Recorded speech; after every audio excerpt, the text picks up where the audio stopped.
solo por comerse una mazorca de maíz baratísima. Descubrió por accidente una oportunidad para ganar dinero. A su hijo el maíz asado le picaba tanto que no paraba de sacudir la cabeza, pero aún así decía que le encantaba comerlo. Era justo ese picante, lo que lo hacía imposible de dejar. Entonces Richard lo entendió todo de golpe. Quería hacer patatas fritas picantes y convertirse en millonario. La familia compró entonces una gran cantidad de chiles y comenzó a experimentar continuamente. Pero al principio, la salsa picante los dejaba ardiendo, y no era ese picante rico del maíz asado. El departamento de I+D de la empresa también estaba desarrollando salsa picante, pero era solo esencia de chile mezclada con química. Richard, en cambio, creía que solo los ingredientes reales, cultivados en la tierra, combinados con métodos tradicionales, solo así podrás crear un delicioso sabor picante. Para lograrlo, la familia probó todos los tipos de chile que pudieron comprar. Además, fabricó un tambor giratorio parecido al de las fábricas, y por fin, esa salsa picante cargada de sueños y esperanzas, llegó hasta su hijo menor.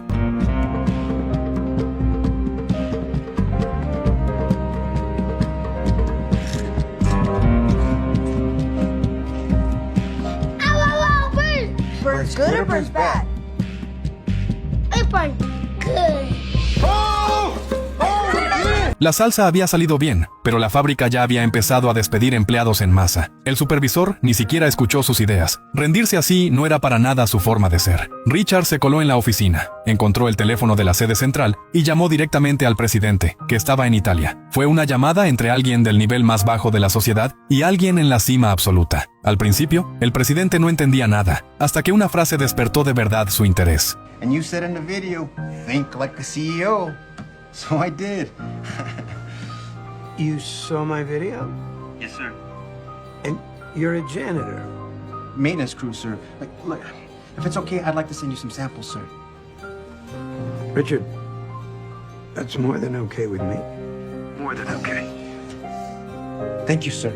Richard logró convencerlo y consiguió una dirección. Él y su esposa enviaron las muestras por correo. Ese presidente multimillonario aún no sabía lo que estaba a punto de pasar.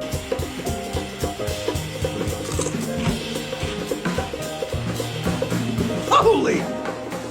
Hotness! Mama hot!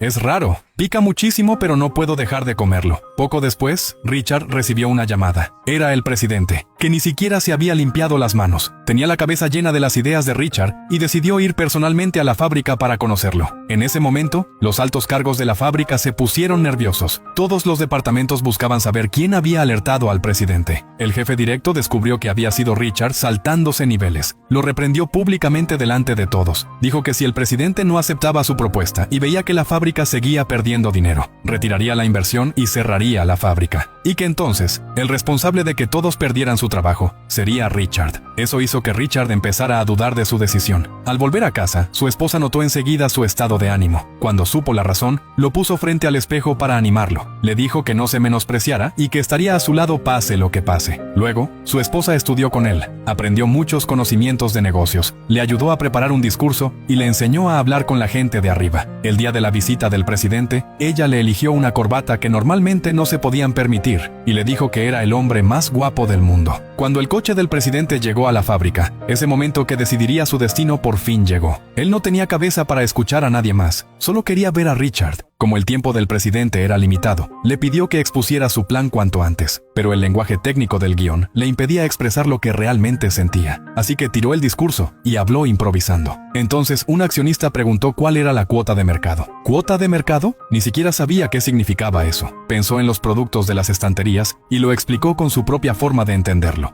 This much market share.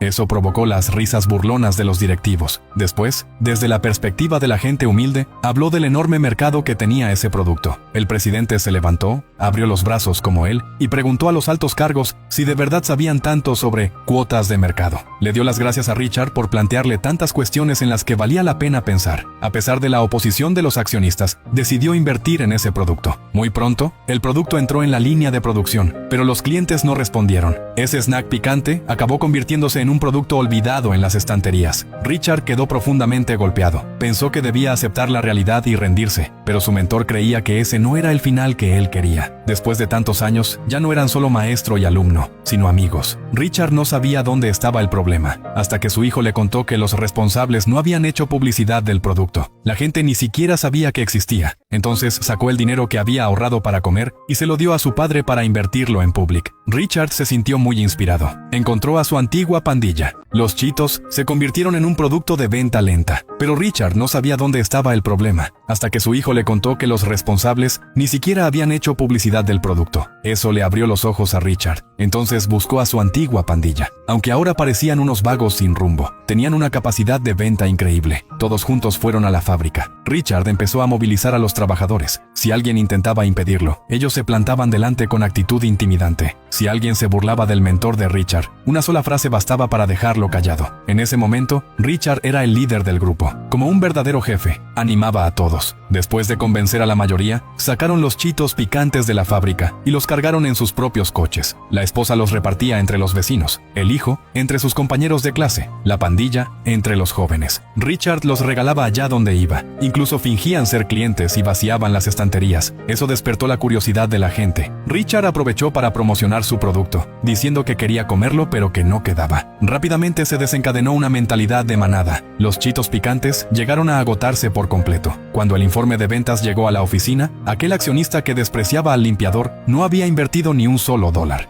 You still think I'm investing in a janitor? I'm investing in a vision. The Hispanic market is the future, and this man is going to lead us there. El director general volvió a llamar a Richard. Quería aumentar la producción. Esta vez, el objetivo eran 5 millones de cajas.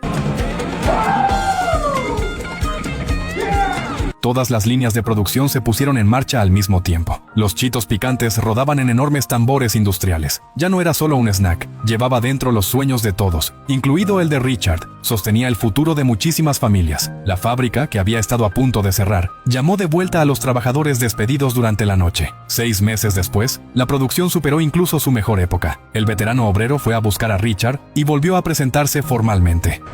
Now looking at the new plant manager in Bakersfield. Mientras se alegraba por él, Richard preguntó si había ascendido. Al saber que seguía siendo limpiador, se sintió decepcionado. No era ambicioso, solo quería ser técnico de mantenimiento. Un día, mientras fregaba el suelo del segundo piso, vio al director general esperando frente a una oficina. El director le contó que él también había nacido sin nada, y que fue un sueño demasiado grande para su entorno, lo que lo llevó hasta donde estaba. Creía que a los soñadores no se les debe poner límites. Las personas inteligentes no intentan atarlos, y las más inteligentes aún invierten en sus sueños. Entonces, invitó oficialmente a Richard a unirse al equipo. Cuando la tarjeta dorada se colocó en el marco de la puerta, Richard se convirtió en director de marketing. Desde abajo estallaron los aplausos que todos llevaban tiempo esperando.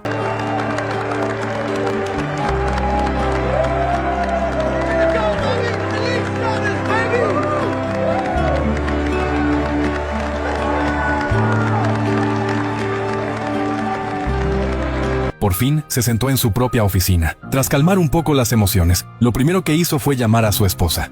Hey, Jude, it's me. Hey, baby, what's up?